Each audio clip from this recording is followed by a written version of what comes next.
ভাই বলেন তো কারা হামলা করছে, একটু জোরে বলেন, একটু জোরে বলেন ভাই। দাদা ছেলেমেয়ের লোকেরা আমরা যে সময় মিলাদ করে আমরা অবস্থান করতেছি, একটার সময় আমরা খানা খাইতেছি, তখন তারা আন্দাখুন্দি হামলা চালাইছে, রান্দাও চাপাটি নিয়ে এমনকি হকি ছিপ নিয়ে সবাই মিললে আমরা খানার টাইমে আমাকে হামলাটা চালাইছে। কারা এরা? কারা? দাদা লোকেরা, দাদা বাহিনীর লোকেরা। দাদা জি, নাম কি?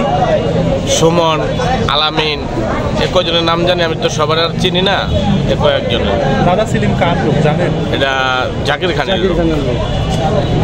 বাস কাউন্টারের সামনে মালিক সমিতির দুইটা পক্ষ ঝামেলা করতেছিল।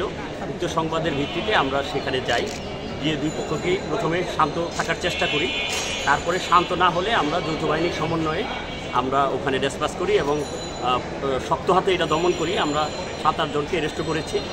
আমাদের কথা হলো যে শান্তি শৃঙ্খলা বজায় রাখার জন্য আমাদের সর্বোচ্চ ব্যবস্থা আমরা গ্রহণ করব। সুতরাং এই পরিস্থিতি যদি কেউ ঘোলাতে করতে চায়, আমরা কোনো সুযোগ দেব না এই বিষয়ে। সুতরাং সবাইকে শান্ত থাকার আহ্বান জানাচ্ছি।